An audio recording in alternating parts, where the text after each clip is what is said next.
Biology के बारे में बायोलॉजी का इंट्रोडक्शन क्लास देखे थे, जिसमें हमने आपको बायोलॉजी से इंट्रोड्यूस कराए थे और बायोलॉजी के बारे में बताए थे और सेल को देखे थे। और हम लोग सेल के जो पार्ट था यानी कोशिकांग उसको देखे थे। यानी कल 2 पार्ट को हम लोग डिस्क्राइब किए थे सेल का। एक को हम लोग सेल मेम्ब्रेन यानी कोशिका मेम्ब्रेन और दूसरा हम लोग सेल वॉल के बारे में देख लिए थे। और आज चलिए हम लोग देखते हैं माइक्रोकॉन्ड्रिया। इसका जो तीसरा जो मतलब सेल का जो तीसरा भाग है उसको माइक्रोकॉन्ड्रिया का हम लोग देखते हैं। माइक्रोकॉन्ड्रिया का जो हिंदी में हम लोग बोलते हैं वो सूत्र कणिका बोलते हैं।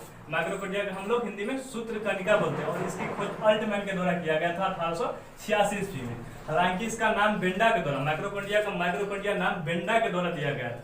देखिए जो माइक्रोकॉन्ड्रिया का मुख्य कार्य होता है, इसका मुख्य कार्य होता है कोशिका के अंदर ऑक्सीजन को लेकर श्वसन कराना ही माइक्रोकॉन्ड्रिया का काम होता है। और इस श्वसन के दौरान एक माइक्रोकॉन्ड्रिया में क्रेब्स चक्र बनता है और क्रेब्स चक्र के फलस्वरूप क्या बनता है, एटीपी बनता है। एटीपी यानी 38 एटीपी मिलकर एक ग्लूकोज का निर्माण करता है। यह ग्लूकोज से हम लोग क्या मिलता है, शक्ति और पावर मिलता है। इसीलिए हम लोग माइक्रोकॉन्ड्रिया के पावर ऑफ सेल बोलते हैं या शक्ति गृह का केंद्र बोलते हैं माइक्रोकॉन्ड्रिया। और ये देखिए एटीपी होता है, वो होता है इसका फुल फॉर्म होता है एडिनो ट्राइफॉस्फेट। इसको क्वाइन ऑफ एनर्जी बोलते हैं। एटीपी को हम लोग क्वाइन ऑफ एनर्जी बोलते हैं।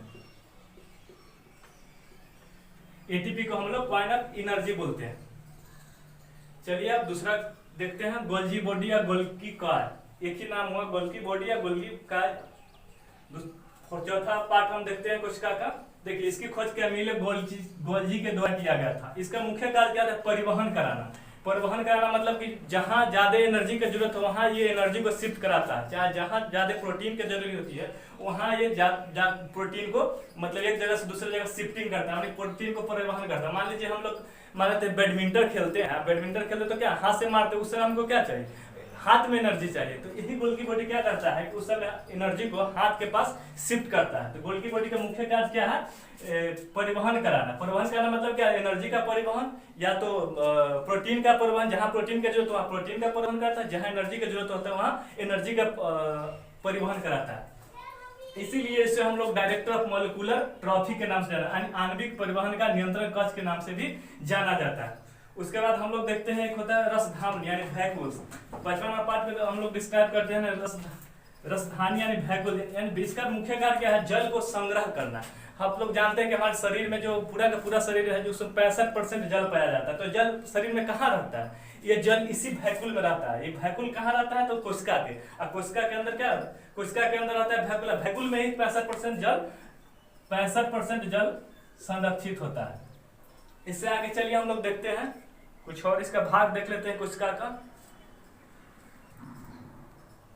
देखिए कुछ, चलिए अब हम लोग कोशिका का छठा भाग को देखते हैं। इसका कोशिका का छठा भाग यानी ताराकार। इसको हम लोग इंग्लिश में सेंट्रोसोम कहा जाता है। देखिए ताराकार का जो खोज हुआ बोबड़ी के द्वारा किया गया था। इसकी खोज बोबड़ी ने किया था। और इसका जो मुख्य काम है कोशिका का विभाजन करना। विभाजन करने का मतलब कि क्षति, कोशिका का क्षति नहीं। विभाजन करने का मतलब आप लोग समझते हो कि कोशिका का क्षति हो रहा है, नहीं, कोशिका का क्षति नहीं हो, कोशिका का पूर्ण निर्माण हो रहा है। मतलब कोशिका विभाजन मतलब क्या होता है, एक कोशिका को टूटकर 2 अन्य कोशिका का निर्माण करना ही कोशिका विभाजन कहलाता है। इसीलिए कोशिका का पुनर्निर्माण होता है। और ये सबसे ज्यादा जो होता है कोशिका का विभाजन पुनर्निर्माण वो लीवर में होता है। लीवर में सबसे जल्दी कोशिका का निर्माण होता है। सबसे कम जो होता है ब्रेन की कोशिका में होता है कोशिका का विभाजन, यानी न्यूरॉन की कोशिका।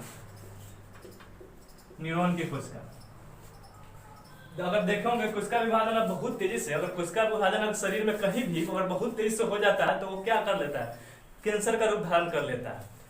इसके आगे हम लोग कल देखेंगे। कल के वीडियो में इसका जो भाग है, अब 4-5 और भाग बच गया है कोशिका का, उसको हम कल डिस्क्राइब करेंगे कल के वीडियो में। धन्यवाद, जय हिंद।